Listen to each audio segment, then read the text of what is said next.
Direct selling industry అనగానే చాలామంది ఏవేవో అనుకుంటూ ఉంటారు. అవన్నీ అవాస్తవం. దీన్ని జనరల్‌గా కొంతమంది ప్రత్యక్ష విక్రయాలు అంటారు. మరి కొంతమంది ఇదొక రిటైల్ ఛానల్ అని అంటారు. మరి కొంతమంది డైరెక్ట్ సెల్లింగ్ అనేది ఒక గ్లోబల్ బిజినెస్ అని చెప్తూ ఉంటారు. ఇంకా కొంతమంది ఉంటారు. మూవీ చూడకుండానే రివ్యూలు రాసే రకం అనమాట వీళ్ళంతా. వాళ్ళు దీన్ని చైన్ మార్కెటింగ్ అని, లింక్ సిస్టమ్ అని ఏదేదో చెప్తూ ఉంటారనమాట. అలా చెప్తూ ఆనందపడుతూ ఉంటారు. అలాంటి వాళ్ళ కోసమే ఈ వీడియోని వాళ్ళకే అంకితం ఇచ్చేస్తున్నాను. ఈ వీడియో ద్వారా మీరు తెలుసుకోబోతున్నారు డైరెక్ట్ సెల్లింగ్ ఇండస్ట్రీ అంటే ఏమిటి, దాని ఫ్యూచర్ మన ఇండియాలో ఎలా ఉండబోతుంది. అలాగే కొన్ని స్టాటిస్టిక్స్ ఆధారంగా ఇప్పటి వరకు మన డైరెక్ట్ సెల్లింగ్ ఇండస్ట్రీ ఎంతవరకు గ్రోత్ అయ్యింది. What is direct selling? అసలు ఈ డైరెక్ట్ సెల్లింగ్ అంటే ఏమిటి? దీనినే మనం తెలుగులో ప్రత్యక్ష విక్రయాలు అని అంటారు. ప్రొడక్ట్ను మరియు వాటి సర్వీసెస్ను కస్టమర్కు చేర్చడానికి ఉపయోగించే ఒక విభిన్నమైన మార్కెటింగ్ విధానమే డైరెక్ట్ సెల్లింగ్. ఈ పద్ధతిలో ఎటువంటి మధ్యవర్తులు లేకుండా ప్రొడక్ట్ కస్టమర్ని రీచ్ అవుతుంది. ఈ పద్ధతిలో కేవలం ఏజెంట్ ఆర్ డైరెక్ట్ సెల్లర్స్ ద్వారా మాత్రమే ప్రొడక్ట్ కస్టమర్ని రీచ్ అవుతుంది. అందుకు గాను ఈ ఏజెంట్స్కు కమిషన్ అనేది అందుతుంది. అలాగే ఈ ఏజెంట్స్ అనేవాళ్ళు ఏదైనా ఒక కంపెనీతో అనుసంధానమై వర్క్ చేస్తూ ఉంటారు ఇండిపెండెంట్గా. ప్రొడక్ట్ని రిటైల్ చేయడంలో ఒక సక్సెస్ఫుల్ మెథడ్ అయిన డైరెక్ట్ సెల్లింగ్కి చాలా పెద్ద హిస్టరీనే ఉంది. ఈ డైరెక్ట్ సెల్లింగ్ స్టార్ట్ అయ్యి సుమారుగా ఇప్పటికీ 160 సంవత్సరాలు దాటిపోయింది. మిడిల్ ఆఫ్ 18th సెంచరీలో ఒక పెర్ఫ్యూమ్ కంపెనీ ద్వారా ఈ డైరెక్ట్ సెల్లింగ్ అనే పద్ధతి మన ముందుకు వచ్చింది. అప్పటి నుంచి ఇప్పటి వరకు జరిగిన ఈ సుదీర్ఘ ప్రయాణంలో ప్రపంచ దేశాలు ఈ పద్ధతి ద్వారా బిజినెస్ చేసి చాలా ముందుంటే మనం మాత్రం ఇంకా 17th ప్లేస్లోనే నుంచొని ఉన్నాం. ఒక చిన్న ఉదాహరణ చెప్పాలంటే 2015 ఫైనాన్షియల్ ఇయర్లో ఒక యుఎస్లోని $35 మిలియన్ బిజినెస్ కేవలం డైరెక్ట్ సెల్లింగ్ ఇండస్ట్రీ ద్వారా జరిగింది. అలాగే రీసెంట్గా వచ్చిన రిపోర్ట్స్ ప్రకారం యుఎస్ అండ్ చైనా పోటాపోటీగా డైరెక్ట్ సెల్లింగ్ ఇండస్ట్రీలో బిజినెస్ చేస్తూ రెండు దేశాలు ఫస్ట్ ప్లేస్లో నుంచొని ఉన్నాయి. బట్ ఇంకా మనం ఆ 17th ప్లేస్లో కంటిన్యూ అవుతూనే ఉన్నాం.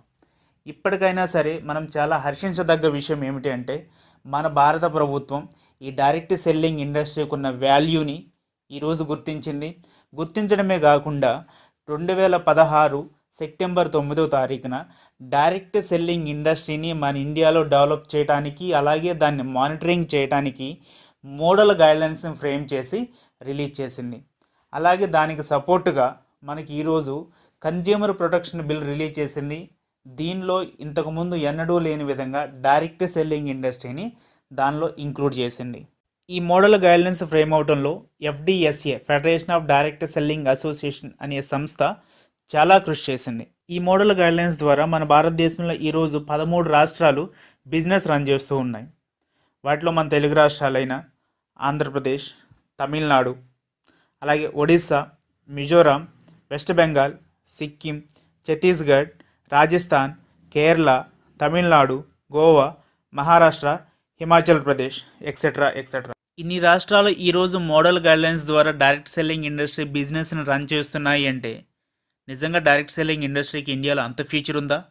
ఎస్, మన ఇండియాలో ఈరోజు డైరెక్ట్ సెల్లింగ్ ఇండస్ట్రీకి చాలా పెద్ద స్కోప్ ఉంది. ఇప్పటి వరకు మనం అనుకున్నది వింటున్నది నిజమే.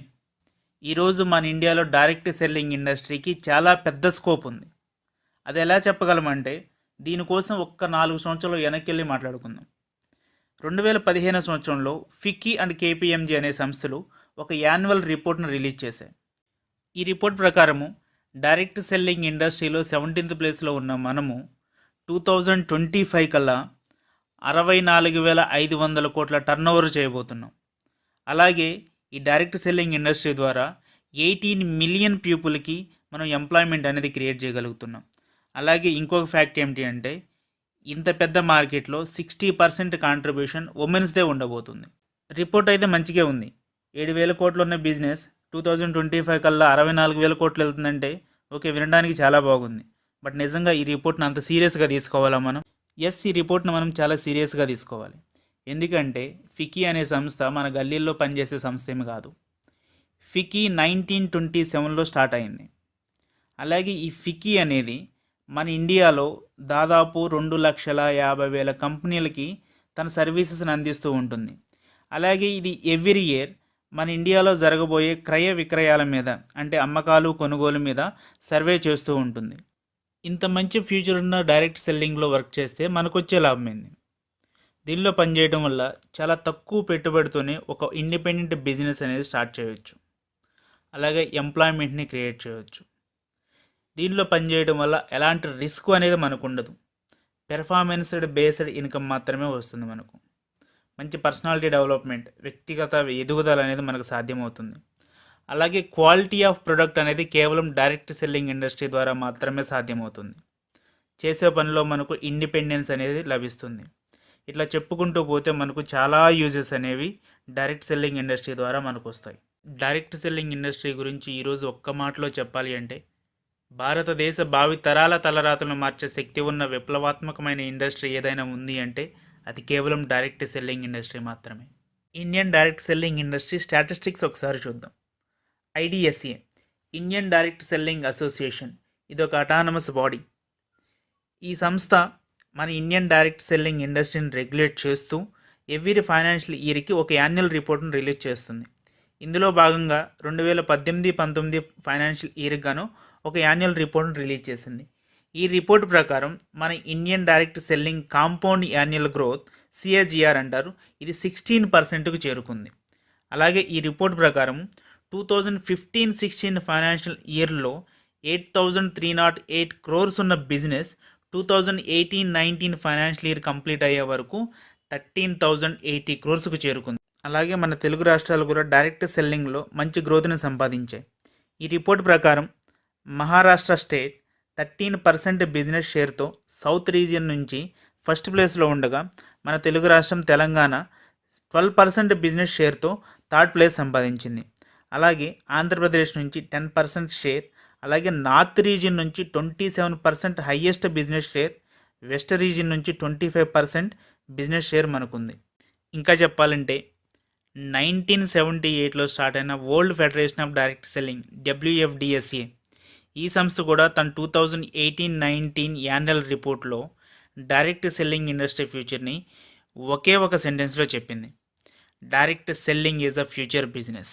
వీళ్ళ రిపోర్ట్ ప్రకారం గ్లోబల్గా మేల్ జెండర్ 26% డైరెక్ట్ సెల్లింగ్ ఇండస్ట్రీలో వర్క్ చేస్తుంటే 74% ఫీమేల్ జెండర్ డైరెక్ట్ సెల్లింగ్ ఇండస్ట్రీలో వర్క్ చేస్తున్నారు. అలాగే మన తెలుగు స్టేట్స్లో కూడా ఈ రేషియో 57% ఉమెన్స్గా ఉంటే 43% మెన్గా ఉంది.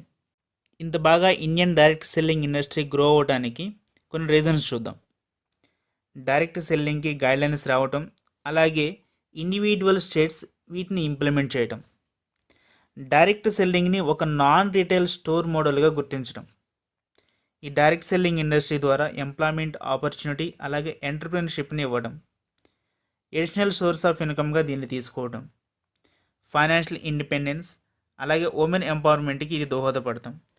డైరెక్ట్ సెల్లర్స్కి ఆర్గనైజేషన్స్ నుండి కంటిన్యూగా సపోర్ట్ అనేది ఉండటం, ఇలాంటి విషయాలు కొన్ని ఈరోజు మన ఇండియాలో డైరెక్ట్ సెల్లింగ్ ఇండస్ట్రీ గ్రోత్కి దోహదపడుతూ ఉన్నాయి. ఇంత గ్రోత్ ఉన్న ఈ ఇండస్ట్రీని ఇప్పటికీ తక్కువగా చూసేవాళ్ళు చాలామంది మనలో ఉన్నారు. ఇంకా దానికి రీజన్ డైరెక్ట్ సెల్లింగ్ ఇండస్ట్రీ కాన్సెప్ట్ని తప్పుగా అర్థం చేసుకోవటం, అలాగే మనలో కొంతమంది రాంగ్ కంపెనీస్తో అలాగే నెగిటివ్ ప్రొడక్ట్స్తో వర్క్ చేయటం, అలాగే చేసే వ్యక్తులు కొంతమంది చాలా అనెథికల్గా బిజినెస్ చేయటం, ఇలాంటి వాటి వల్లే డైరెక్ట్ సెల్లింగ్ ఇండస్ట్రీని చాలామంది తక్కువగా చూస్తున్నారు. ఫైనల్గా అందరికీ నేను చెప్పేది ఒకటే: direct selling the future business. ఇది మనందరి బిజినెస్, ప్రతి ఒక్కరి ఇండిపెండెంట్ బిజినెస్. ఈరోజు ఈ బిజినెస్ని మనం మంచిగా చేద్దాం, మన భావితరాలకు బాటలు వేద్దాం. Thank you all the best. ఈ ఇన్ఫర్మేషన్ మీకు నచ్చినట్లయితే లైక్ చేయండి, షేర్ చేయండి, అలాగే ఈ ఛానల్ని సబ్స్క్రైబ్ చేయండి. మళ్ళీ కలుద్దాం నెక్స్ట్ వీడియోలో.